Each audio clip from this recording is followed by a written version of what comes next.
Hello friends, under the series that we are running these days, today we have the poet Marge Piercy, an American poet, and the title of the talk today would be American Progressive Poet, and we have Dr. Richa Bajaj from University of Delhi, Hindu College, teaching English there in the department. She'll be the expert speaker. She'll be talking about the poet.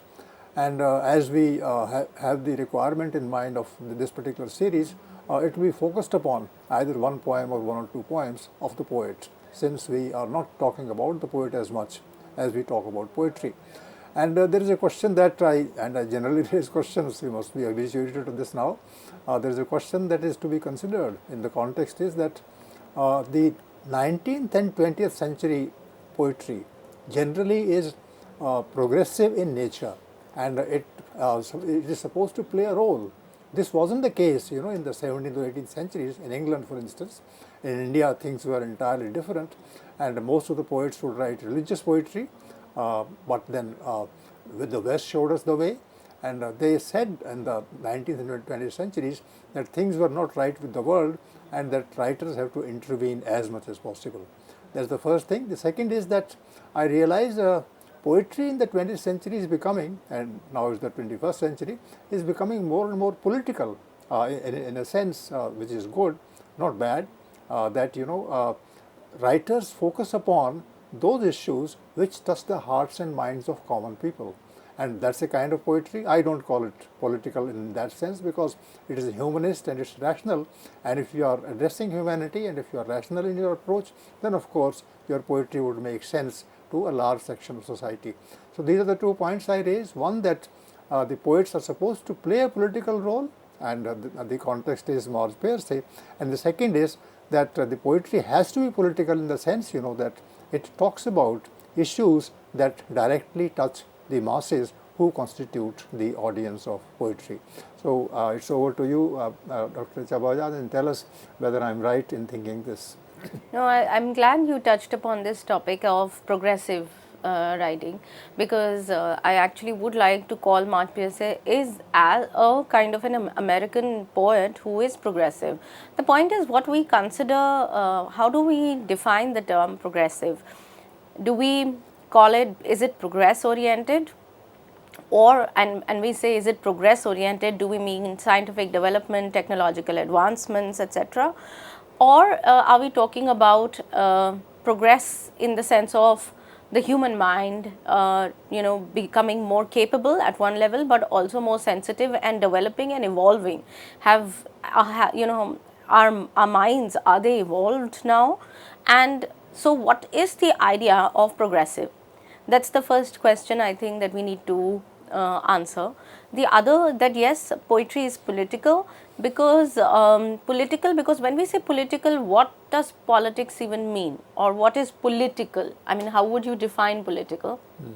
Well, political for me is that which is for the consumption of people at the level of ideas, because people are always aware about things around them. It's not the medieval period where you only look up, to the king, and the king has some kind of a connection with God. If not a connection, then at least a kind of sanctity that he derives from God. But the later part of the time, history has been taken over by the interests of the masses. So whatever interests the masses is, in my opinion, political. Yes, and whatever is the interest of the masses gets reflected where? In the sphere of politics, because that's where ideas are changed into policies. Yes. That's where ideas get changed into, policy making, but also that's where things are formalized and then legalized. Right? Well, there are 2 planes that I think you have in mind. The one is, the public domain, and the other is the human domain. So public domain is managed by certain sections of society, and they want development in the sense, as you rightly pointed out, in the sense that it's economic development, and that the policies have to be economy oriented. What I mean to say here is that a lot of times we use the word political very casually without really understanding what this term means. And so I feel that we need to also clarify, not just, when we say, oh, it's a political, when you say poetry in the 20th century becomes more political, what do you really mean? it becomes more socially oriented and at the level of ideas, at the level of values, and also of course at the level of economy. But economy is not as important for politics, or should not be as important for politics as the entire social development. But do you think ideas that you said that, that it is political because of the ideas of society, do you think there is a kind of a fragmentation or a divide between the ideas of the people and ideas of governments? Yes, of course, because the ideas of the government, they have to run the system, and if the system has to reflect the aspirations of the so-called upper classes, the privileged sections, then there will be a kind of disharmony in the minds of the rulers. After all, the very term that there is an upper class and that there are rulers and there are policy makers shows that there is a kind of divide between the common masses. So I like the idea that governments actually take care of, or talk about the ideas, the aspirations of which class or which particular group in society or which particular community, and that's, I think, is the important question, whose ideas are being reflected in government policies and whose aspirations are being taken care of in government policies. And this is where Marge Piercy comes in, in the foreground, because she's a die-hard political activist, which is why I've spent time on the word political. That political here refers to ideas that or political here refers to that area where which is where a power dynamic is active, where certain sections of society have power and the others don't. So where the power dynamic operates, wherever we speak of a power dynamic, somebody is benefiting and somebody is not, then we are talking about a kind of a political viewpoint, or we are giving a kind of. So when you say poetry is turned political, what we really mean is that poetry has begun to assess and also expose this kind of power dynamic in its formulations, that whether it is gender powered and dynamic, the man and the woman and the gender divide there, and how power operates in society, or it is at the level of the marginalized communities and those that are, or you could say, minority communities and the majoritarian view. So how the power dynamic plays out there. So I think we get our answers about, the moment we decode this word political for ourselves, we'll be able to understand a lot about Marge Piercy. How do you respond to that? No, that's true. Actually, the way you define poetry is exactly the way it is defined by the power dynamics in the country or in the countries of the world. Right. And that is to be reinterpreted, that is to be also identified as wrong or right. And the real power, if at all that can be power, is with the masses, which they don't have, which is denied to them. Right. So in fact, this power dynamic, the way you use the term, is a kind of a factor that divides the people from the policy makers. Right. And the moment the poets tap into the aspirations of ordinary people, again going back to the word, whose aspiration is the government taking care of and whose aspirations are being projected in poetry. So I think poets turn political because they have chosen to align themselves with a particular community or a particular group in society, and more often than not you find that these poets, the genuine poets in the 20th century, are the ones who have aligned their concerns with the larger concerns of the people. So I think once they align, whether they could belong to a particular minority group, they could belong to a particular sect, a community, whatever part they're working from, they're always looking critically at the government or at the state that is working for the benefit of certain sections of society and not for the entire society. I think that is where the word political, that's how the word political needs to be defined in our context. I entirely agree with you. Actually, this word defines itself very well. It is aspirations, and even aspirations are not visible. Right. Aspirations are, you can't identify and locate and say, well, this is aspiration. And this word is exploited by the power dynamics, those who control the power dynamic, because they use these words and they never mean them in the what I actual mean to life. say is that the moment we start using a word, it's overdone so much that it loses its meaning. Yes. For instance, I would really like you to explain aspiration as well to our viewers who might just be confused or who might have a particular view of aspiration. Is aspiration ambition? Is aspiration personal achievement? What is aspiration for you? That is a very limited understanding of aspiration. Aspiration means human beings, aspire to become better than themselves. If one takes that example, then the most aspiring people in our society are the women, Right. because they aspire for the goodness of their children, goodness of neighbors and others, and they don't pollute the cultural atmosphere as much as the other gender does. So aspirations actually very soon go towards the values, to the idea of that invisible thing which is there inside us, which makes us shine, makes us smile, and it makes us happy. And happiness is not the goal of any power dynamic. Right. Their goal is success, as you Yes. rightly say. Yes, and in fact, Marge Piercy said that, in one of her interviews, she said that growing up, I just realized that this world that was available to me on television and the screen was not my world. That world which I saw on television, my world didn't look like that at all. So, when we speak of aspirations, we are also looking at the hopes of people, how they want to live.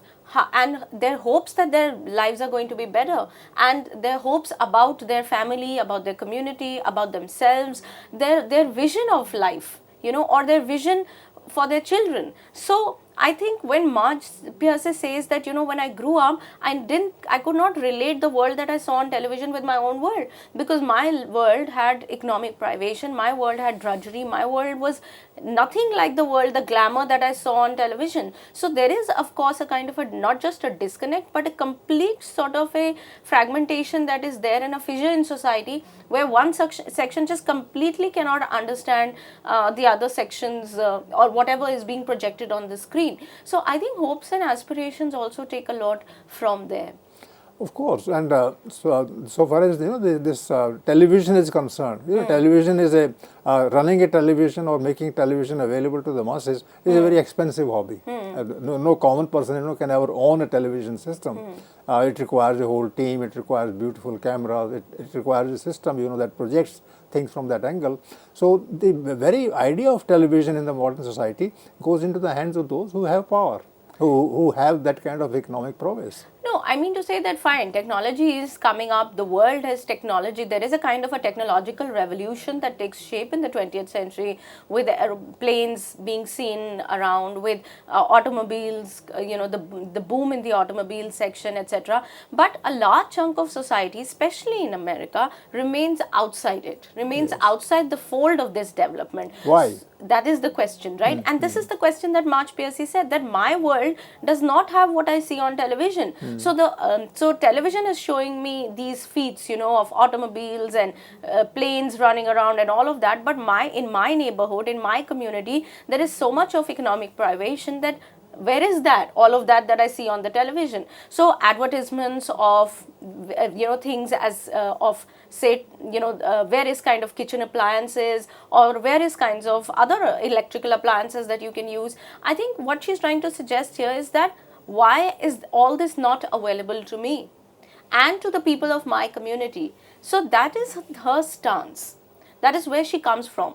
And of course, when we are talking about where she comes from, it would do us good if we go into a bit about, just get a sense of her biography also. She was born in Michigan in United States of America into a Jewish working class family.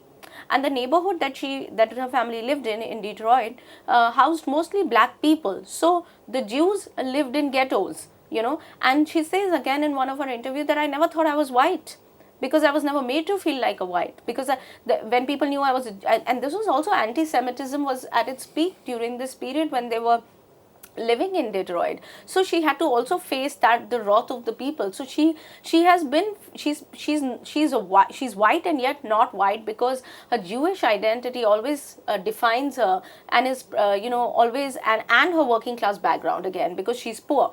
So her family in fact struggled to make ends meet during the Great Depression years in America, which is obviously, as we know now, the stock market crashed in 1929, and there was the whole American dream bubble that burst. So followed by the Great Depression years of the 1930s. Note that Marge Piercy is born in 1936, right at the time when America is going through the severest crisis ever possible. So her growing up years, she has just seen this kind of struggle, and this kind of, she's hit hard, her family has been hit hard by depression. That this is one very important factor that we need to take into account before we analyze her works. So she grew up in such an environment. Her mother was a housekeeper who had also grown up in poverty. Her father took up these random jobs, of installing and repairing heavy machinery. So machinery exists, but the father is constantly repairing. I think it's more a metaphor that machinery,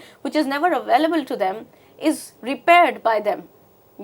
And so the work of repairing this machinery is taken by a father, but then the family or the father cannot even afford that kind of machinery. So the person becomes a part of the machinery. So Yes, they are not also human beings. very true, because in one of the poems that I wanted to discuss today, and since you're talking about it, there is a kind of a dehumanization of the parents that she's able to see, especially the father, and it's the kind of picture that she presents in her poem. And the poem, this is a later poem, also autobiographical in some in a lot of way, which came out in 1984, which is much later. But here, Marge Piercy exactly talks about what you're saying, that the person who has been dehumanized and has ceased to be the human, has lost the human side also, has become the machine, by working on the machine for such a long period of time. And she captures, this kind of suffering in her growing up years, and which made her into this rebellious, stubborn kind of a woman that she became. And if you notice, let me just read out that bit of hers. I'd actually like to read the poem. Let me at least give you a sense of the beginning, and then I'll take you to the section that I want to discuss. She begins with, and I quote, "My first political act? I'm seeing two doors that usually stood open, leaning together like gossips, making a closet of their corner. A mangle stood there for ironing what I never thought needed it, sheets, towels, my father's underwear. An upright vacuum with its stuffed sausage bag that deflated with a gusty sigh, as if weary of housework as I, who swore I would never dust or sweep after I left home, who hated to see my mother removing daily the sludge the air lay down like a snail's track. So that when in school I read of Sisyphus and his rock, it was her I thought of, housewife, scrubbing on raw knees as the factory rained ash. When I had been judged truly wicked, that stick was the tool of punishment. I was beaten as I bellowed like a locomotive, as if noise could ward off blows. My mother wielded it more fiercely, but my father far longer and harder. I twist my head in the mirror to inspect. I'd study those red and blue mountain ranges as on a map that offered escape, the veins and arteries, the roads I could travel to freedom when I grew. When I was 11, after a beating, I took the ruler and smashed it to kindling. Fingering the splinters, I could not believe. It was not that I was never again beaten, but in destroying that stick that had measured my pain, the next day I was an adolescent, not a child." And she closes the poem with, "This is not a tale of innocence lost, but power gained. I would not be Sisyphus. There were things that I should learn to break." Well, I would say two things about you. One is you have read it, the reading is beautiful because you are not seem to be reading poetry. You are actually reading what is called, it's very conversational, and you are reading a diary. Yeah, And it's like a narrative poem, right? and she's sharing those inner secrets of the home with the reader. So that's one part, and the second is that actually here that kind of innocence, that kind of aspiration is hidden, because these people aspire to. And all of us are, I think, a part of these people. We always aspire to come out of this and be on our own, which is not happening, even in America. Yes, yes, of course, and in America more so really, because the ideas of morality cannot, morality, for instance, or religion, for instance, is no more an escape. And whatever is there is so stark, in fact, that you have to, it's like the elephant in the room, So I think that in America it is starker, and people are just left without any kind of recourse. They can't pin it to any religion, or call it God's will, or for that matter, take it as a kind of, the moral compass is completely, off, I'd say. So, therefore, this kind of violence, which is there in everyday homes, which is there in the household, is projected without any kind of softening curves. There is no sense of morality involved. Like the way she describes, my mother wielded it more fiercely, but my father longer and harder. I mean, I could not, see this picture without actually getting a sense of a kind of sexual violence also, and but that apart, if we don't take that reading, even then both the mother and the father have become are now, cogs in that machine, and that so I just feel that they are being exploited, and their frustrations then are projected on the child, right? And so the family itself is not a happy place, or a place where some quality time is spent, where morality is caressed and nurtured. Not that, so there is a sense of violence, and it's not like a psychological violence. There is she's been beaten with a stick by both mother and father, and she says, I bellowed like a locomotive. So again the machine comes in, the whole machinery image is back in this kind of projection.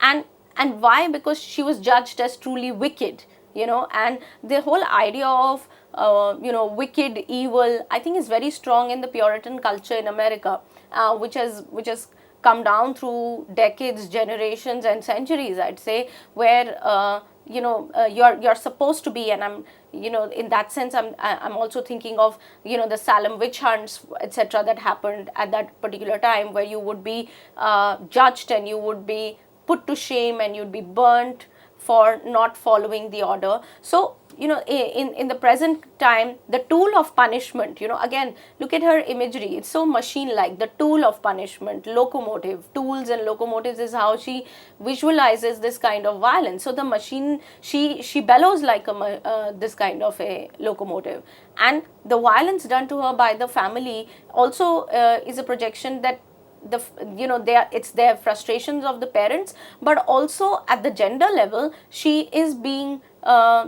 stripped of all her agencies. As a young girl, she realizes that it's not like the beating, it's not like she's sentimental about it, look what my parents did to me. She's rebellious. She's absolutely diehard rebellious here, and she talks about how she turned into this stubborn woman. She's talking about the maps that are getting formed on her body, the veins and arteries and the roads, and she says, I am dreaming about my road to travel, my road to freedom.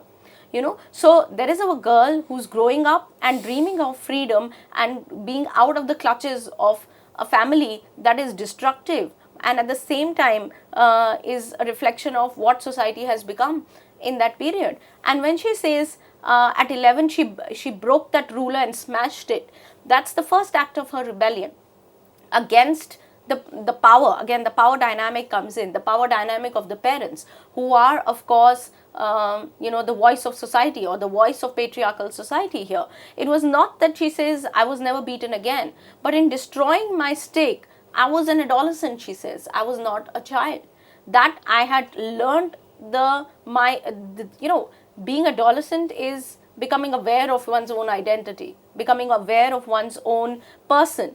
You know, as a child you can be taken for a ride, or as a child you are always obedient, but as an adolescent you are asserting yourself, you are asserting who you are, you're beginning to assert who you are. So I think what she means through these lines here is a sense of assertion that is newly found in her, you know, that kind of a break from her previous self. And then of course as a poet she's able to see the kind of a monotonous predicament of Sisyphus, you know, and her mother being caught in that kind of a vicious cycle of scrubbing floors, as I told you that her mother was a housekeeper, right? So the act of dusting, cleaning, vacuuming is something that disgusts her, because it gets associated with her mother. She says, I was reminded of it, you know, that when I read about Sisyphus, the first thing that it reminded me of was my mother scrubbing floors,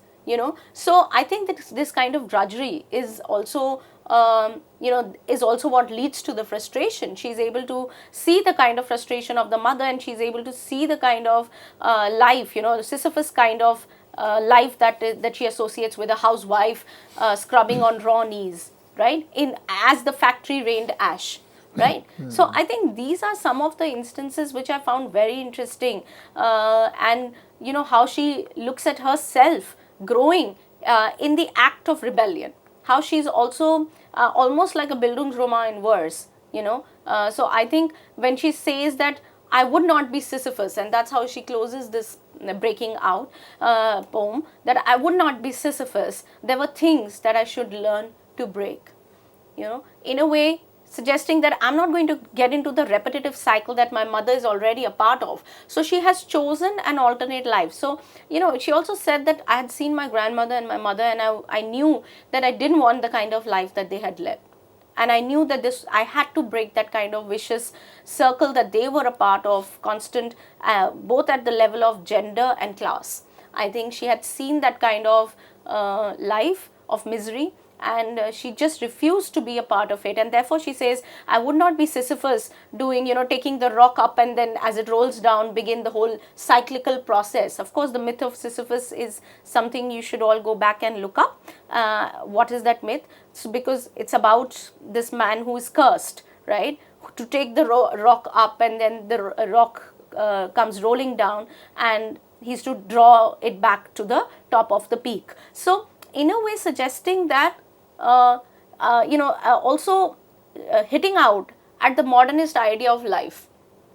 You see, she's also writing at a time when modernism, she's writing in the 1960s when modernism has already had a kind of a boom in both in America and England, when writers, it is fashionable to be a kind of a writer who's talking about the philosophical questions of life, talking about how life is worthless, how life is a constant movement, and there are no beginnings and ends, and you're a part of a vicious circle. So, and you're helpless. So these are the kind of ideas that modernism based itself on. But Marge Piercy is very clear, she would not be a part of that kind of life, and she doesn't adhere to the value system of that movement.